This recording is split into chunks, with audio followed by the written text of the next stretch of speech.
Welcome back to another episode of the Tailored Property Wealth Podcast.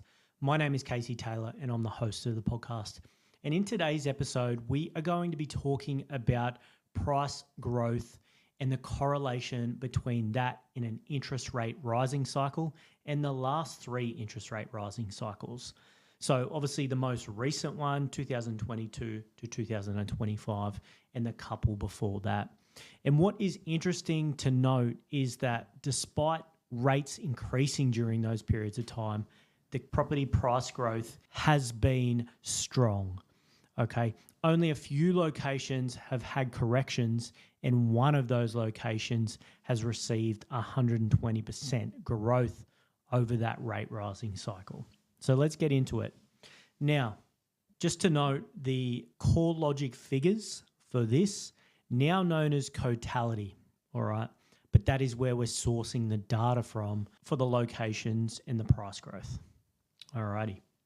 So the most recent rate rising cycle, 2022 to 2025, we had Sydney rise 3% during that period of time. Nothing crazy. Melbourne, it decreased 5% over that period of time. We know that Melbourne hasn't had its run over the last couple of years. Adelaide increased 24%, Brisbane 16%, and Perth 37%, being the top performer. Now, during that period of time, we had May 2022, where we saw the first increase, 0.25%, and that was from a historic low of 0.1% up to 0.35%.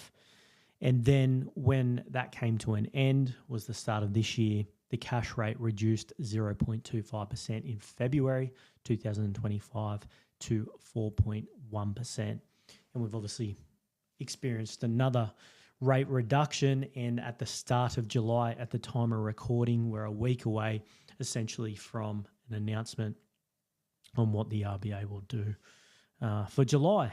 And hopefully we see another rate reduction as a borrower myself. And obviously what we do, it positively influences what we do. All right, moving across to the previous rate rising cycle, October 2009 to 2010. Now, the cash rate increased 0.25%, increasing to 3.25% in October 2009. Okay. Now, in November 2010 is when that rate rising cycle continued, with the last one being 0.25% to 4.75%. Now, it did then hold for a period of time, essentially a year before we saw a rate reduction, which was November 2011, dropping to 4.5%. Now, what did property prices do over that period of time? Very short period of time as well, right? Only essentially a year between the first rate rise to the last rate rise, and then sat flat for a period of time. 7% for Sydney, Melbourne 11%, Adelaide 6%, Brisbane backwards 1%, and Perth 3%. So again, for that period of time, despite it being a shorter period of time, there was only one capital city that went backwards in that period of time. Okay. Melbourne saw double-digit growth throughout that period of time. Now, the last one we're going to talk about, and it's actually a far larger time frame, 6 years, May 2002 to March 2008. Now, we saw the cash rate increase 0.25% in May 2002, starting at 4.25% as the cash rate. And the last increase was in September 2008, which was a peak to the cash rate of 7.25% before it went down 0.25% to 7%. So if we look at that period of time, it's a larger rate rising cycle, but the cash rate is significantly larger than what we've experienced over the last couple of years. And I remember 3 years ago, everyone was losing their fucking mind, going from 0.1% historic low and slowly increasing back to the 3, the 4%, which based on long-term averages is where the cash rate is. So it's funny how how we can get so used to something being so low, but then as soon as it changes, we do start to adapt quite quickly as well. Now, here's the good part. The cash rate is so high in comparison to some periods of time we've just experienced. But over that 6-year period, there's been some phenomenal growth in some of these metro locations. So Sydney did 23% over that six-year period.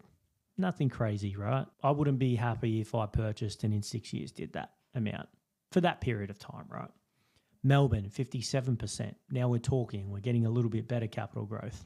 Adelaide, 81%. Brisbane, 96%. And Perth, 120% growth. So in a very short period of time, only 6 years, there was some really solid capital growth. Melbourne, Adelaide, Brisbane, Perth, with Perth being the performer. So it just gives us a little bit of confidence as an investor that when rates are rising, yes, some areas might be affected, but there's going to be some areas that aren't affected and they're still going to grow, even if it's modest. However, on the flip side, when we're entering a period where we're seeing the cash rate reduce, it's positive for that environment that we're in. That's not the only thing. Interest rates are not the only thing, but if we look at other metrics and we can understand that simply the borrowing and the cash flow is improving for borrowers, it's going to positively influence property prices and see them increase.